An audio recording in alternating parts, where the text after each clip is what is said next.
കേരളം പോലൊരു കാർഷിക അധിഷ്ഠിത സംസ്കാരമുള്ള സംസ്ഥാനത്ത് മണ്ണിൽ പണിയെടുക്കുന്ന കർഷകൻ നേരിടുന്ന വെല്ലുവിളികൾ നിരവധിയാണ്. പ്രകൃതിക്ഷോഭങ്ങളും വിപണിയിലെ വിലയിടിവും മൂലം നട്ടം തിരിയുന്ന ചെറുകിട നാമമാത്ര കർഷകർക്ക് വാർദ്ധക്യകാലത്ത് അന്തസ്സോടെ ജീവിക്കാൻ സഹായിക്കുന്ന ഒരു സുരക്ഷാ കവചമാണ് കർഷക പെൻഷൻ പദ്ധതി. ഈ പദ്ധതി കൂടുതൽ പേരിലേക്ക് വ്യാപിപ്പിക്കാനുള്ള മന്ത്രിസഭയുടെ പുതിയ തീരുമാനം സംസ്ഥാനത്തെ ആയിരക്കണക്കിന് കുടുംബങ്ങളിലേക്കാണ് ആശ്വാസത്തിന്റെ വെളിച്ചമെത്തിക്കുന്നത്. സമീപകാലത്ത് നടന്ന മന്ത്രിസഭാ യോഗത്തിലെ ഏറ്റവും ശ്രദ്ധേയമായ തീരുമാനം കർഷക പെൻഷൻ ഗുണഭോക്താക്കളുടെ എണ്ണം വർദ്ധിപ്പിച്ചു എന്നതാണ്.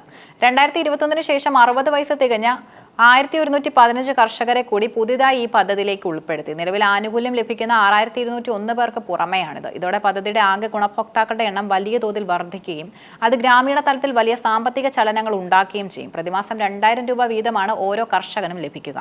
കേൾക്കുമ്പോൾ ഇതൊരു ചെറിയ തുകയായി തോന്നാമെങ്കിലും ഗ്രാമപ്രദേശങ്ങളിൽ കഴിയുന്ന ഒരു നാമമാത്ര കർഷകനെ സംബന്ധിച്ചിടത്തോളം മരുന്നിനും മറ്റ് നിത്യചെലവുകൾക്കും ഈ തുക വലിയൊരു കൈത്താങ്ങാണ്. ഈ പദ്ധതിക്കായി 24.276 കോടി രൂപയാണ് സർക്കാർ അനുവദിച്ചത്.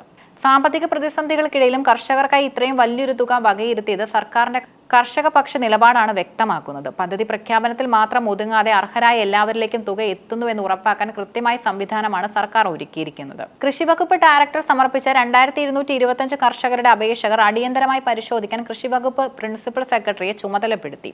ഇതിന്റെ ഭാഗമായാണ് നടന്നത്. സമയബന്ധിതമായി അപേക്ഷകൾ തീർപ്പാക്കി പെൻഷൻ അനുവദിക്കുക എന്ന ലക്ഷ്യത്തോടെയാണ് ഭരണയന്ത്രം ചലിക്കുന്നത്. പെൻഷൻ അനുവദിക്കുന്നതിൽ രാഷ്ട്രീയമോ മറ്റ് താല്പര്യങ്ങളോ കടന്നുകൂടാതെ കൃഷി തന്നെ ഉപജീവനമാക്കിയ യഥാർത്ഥ കർഷകരിലേക്ക് സഹായം എത്തുന്നുണ്ടെന്ന് ഉറപ്പാക്കാൻ വാർഡ് തലത്തിൽ പരിശോധനകൾ നടക്കുന്നുമുണ്ട്.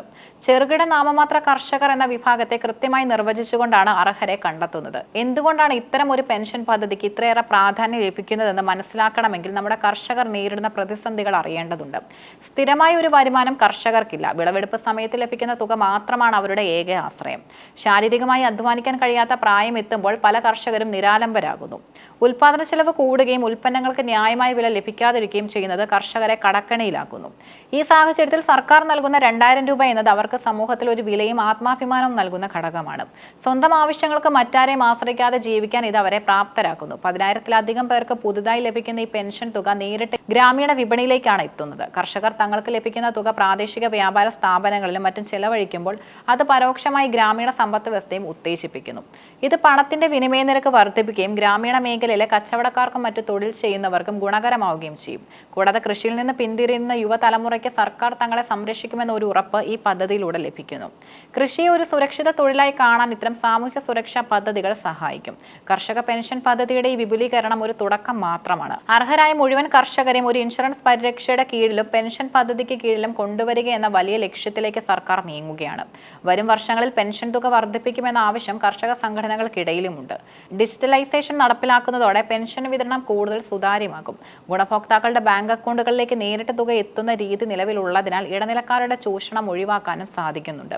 ഇത് കർഷകർക്ക് സർക്കാരിലുള്ള വിശ്വാസം വർദ്ധിപ്പിക്കുന്നു.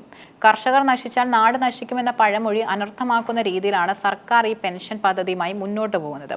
1115 പുതിയ ഗുണഭോക്താക്കൾ കൂടി എത്തുന്നതോടെ കേരളത്തിലെ കർഷകക്ഷേമ പ്രവർത്തനങ്ങൾ പുതിയൊരു തലത്തിലേക്ക് ഉയരുകയാണ്. അപേക്ഷകൾ വേഗത്തിൽ പരിശോധിച്ച് തീർപ്പാക്കാനുള്ള തീരുമാനം ഉദ്യോഗസ്ഥ തലത്തിലുള്ള മെല്ലെപ്പോക്ക് ഒഴിവാക്കും.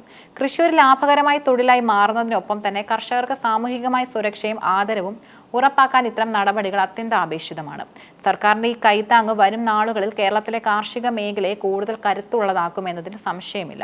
കർഷക പെൻഷൻ പദ്ധതിയുടെ വിപുലീകരണം വരാനിരിക്കുന്ന നിയമസഭാ തിരഞ്ഞെടുപ്പിൽ ഭരണമുന്നണിക്ക് വലിയൊരു രാഷ്ട്രീയ ആയുധമാകുമെന്നതും ഉറപ്പാണ്.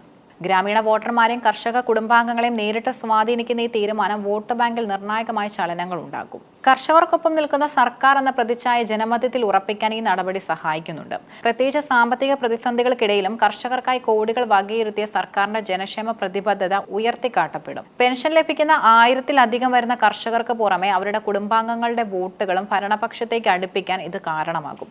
സർക്കാരിനെതിരെ ഉന്നയിക്കുന്ന ഭരണവിരുദ്ധ വികാരങ്ങളെ മറികടക്കാൻ ഇത്തരം വികസനക്ഷേമ പ്രവർത്തനങ്ങൾ സഹായിക്കും. കർഷക വിരുദ്ധ നയങ്ങൾ ആരോപിക്കുന്ന പ്രതിപക്ഷത്തിന് ഈ പെൻഷൻ വിപുലീകരണം ശക്തമായ മറുപടിയായിരിക്കും. കർഷകർ നിർണായകമായ സ്വാധീനം ചെലുത്തുന്ന മണ്ഡലങ്ങളിൽ, പ്രത്യേകിച്ച് മലബാർ മേഖലയിലും മധ്യ കേരളത്തിലെ കുടിയേറ്റ മേഖലകളിലും ഈ തീരുമാനം വോട്ട് നിലയെ സ്വാധീനിക്കും. ചുരുക്കത്തിൽ തിരഞ്ഞെടുപ്പ് ഗോതയിലേക്ക് ഇറങ്ങുമ്പോൾ സാധാരണക്കാരന്റെ കീശയിൽ പണം എത്തിക്കുന്ന ഇത്തരം പദ്ധതികൾ വലിയൊരു ഇമ്പാക്ട് സൃഷ്ടിക്കുമെന്നതിൽ സംശയമില്ല. ഇത് ഭരണപക്ഷത്തിന് അനുകൂലമായ ഒരു തരംഗം ഗ്രാമീണ മേഖലകളിൽ സൃഷ്ടിക്കാനുള്ള സാധ്യതയുമുണ്ട്.